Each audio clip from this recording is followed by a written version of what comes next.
Okay, no, I don't know if you guys know this, but I am blessed. I have the most awesome support group, okay? Now, one of my friends in my class,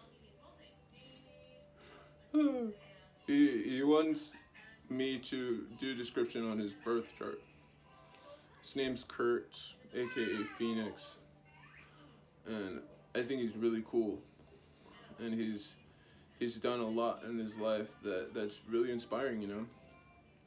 And I'm just loving the opportunity to be in this energy and the chance to express my opinion on his personality. Bro, thanks for giving me an opportunity to speak on your personality. I don't know you that well, but I appreciate the opportunity and I love you. Thank you. Okay. So we're gonna go and talking about Synastry so that we can all get a good understanding of every birth sign. I'm gonna keep mine in Jazz's, and I'm gonna include you, Kurt. Okay, so we're all gonna be able to all of us. Ultimately, the goal is to get everyone to understand that we have every astrology sign in our chart. If you look in your houses, and when you understand that, then you can utilize all the tools that you have. Because everyone throughout their houses, they have every single sign. Okay. Like for example, my midhaven's in Pisces, but I don't have any Pisces in my chart at all. Okay? So there you go.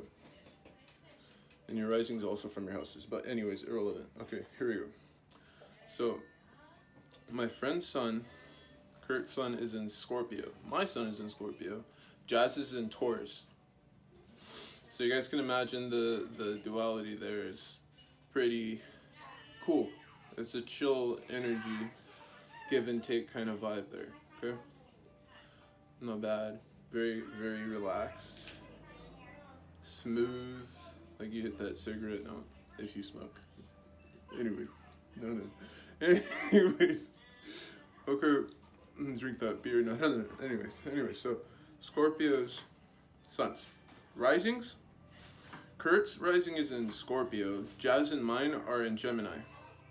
So now, with communication through Gemini rising, Scorpio is not going to be interested. Okay, you talk a lot. That's what they'll say, right? Okay, you talk a lot. So, what do I have to do with you talking a lot? Nothing. Why am I here listening to you? You talk too much. Stop talking. You know, that kind of vibe. But it's cool. Cause we're designed to talk, right? Gemini is designed to talk. Never shut up. Blah blah blah. All day, all night, every morning, every evening. Honestly, we get in trouble. Geminis get in trouble by talking too much. Scorpios, on the other hand, are super well trained and focused, and they know how to handle their stuff, and they don't really get distracted with their voice. They're just constantly focused on their determinant factor, which is ultimately the best thing to be focused on anyway. And I smack myself in the head every time I get distracted by talking too much. I digress. Okay, so our moons. I have a Leo moon. Jazz has a Leo moon. Kurt has a Capricorn moon. So Leo and Capricorn. Leo's and in the moon energy is like, here I am, appreciate me, right? And then Capricorn moon is like, here I am, doing all the work that you should be doing. Why aren't you doing that? I'm gonna go get a promotion and you're just gonna be sitting there working. You know, that kind of vibe. Which is cool. Leo is fire, right? So it just depends on what environment we're in. Like, for example, if we're just bored, chilling somewhere, two Leos and a Capricorn we'd both be doing different things. Because the Leos would be like staring at each other, staring at Capricorn, and it would just be like, what's up, you know? And that's it. It's just what's up. The whole conversation is gonna drag, which is fine.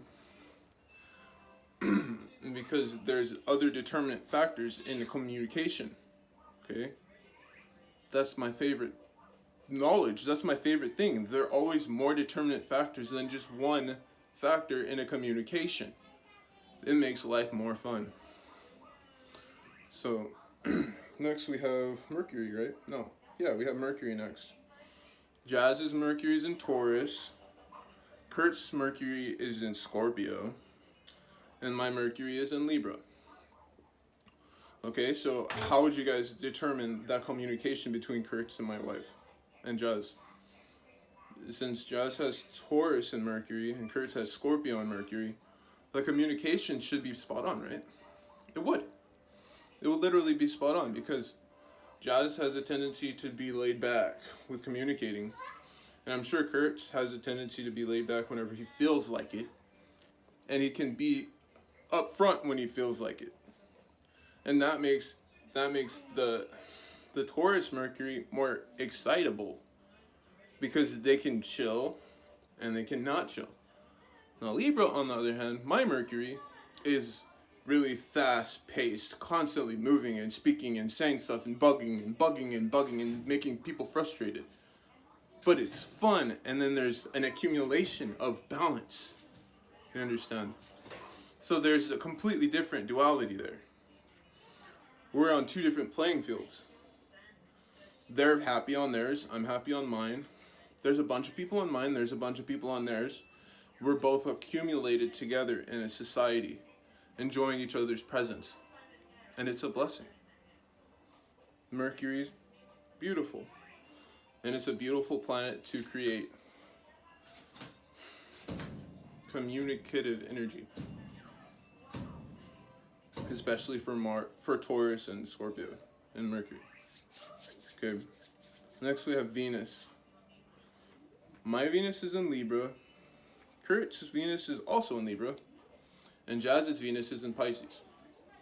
So, Kurt and I have a similar Venus.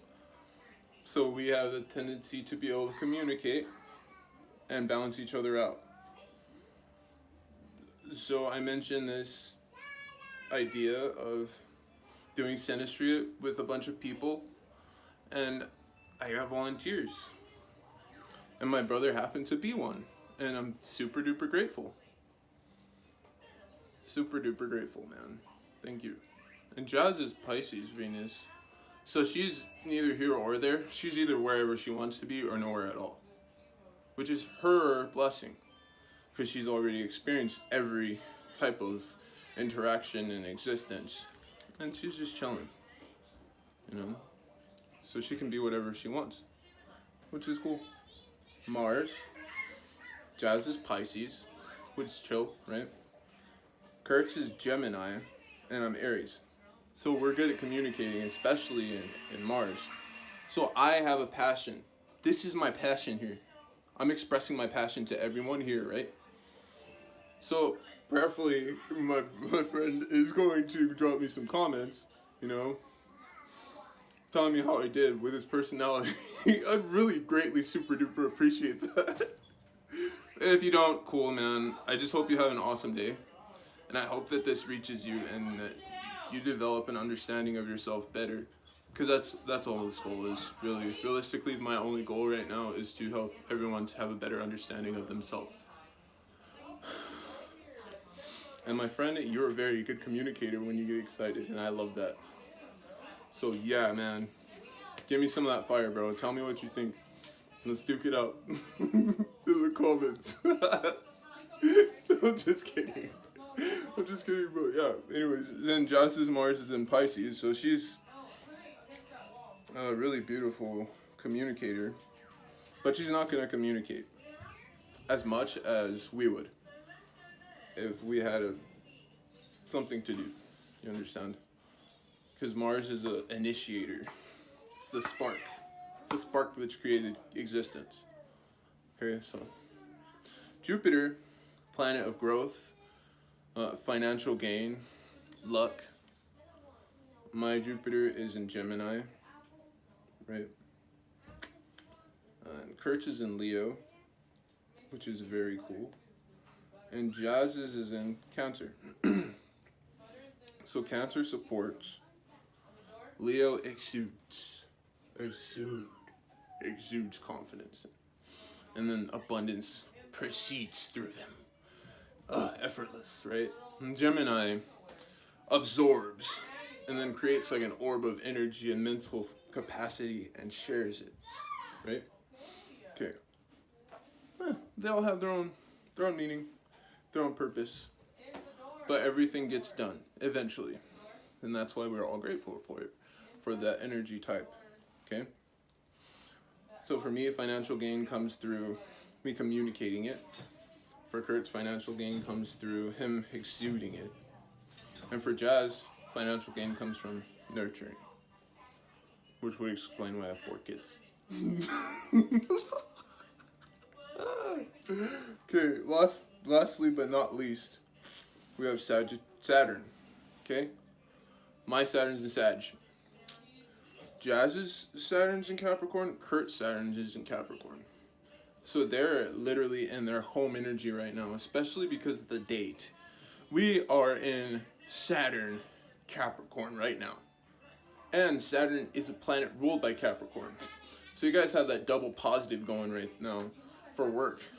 So super grateful for you guys. And we're probably not going to work with each other too much because I'm the preacher and you guys both are workers.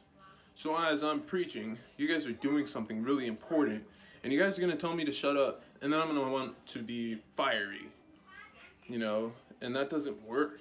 So that doesn't exude positivity. So what eventually happens is Sagittarius will shut up and go into oneself and focus on one's work. And then once that work has been accomplished, then everything will be fine. My opinion. You know, Saturn's going to be trying a lot of different things in Sagittarius. But in Capricorn, Saturn's going to be focused, the long haul focus, 30-year focus, like ridiculously hard focus. Saturn in Capricorn is the best fighter because they're so determined to get you through, no matter what. The only way you lose with Saturn and Capricorn is if you give up. And we all know in life you can't give up. So thank you guys, and blessings. 1,000,000 blessings. I love you. Goodbye.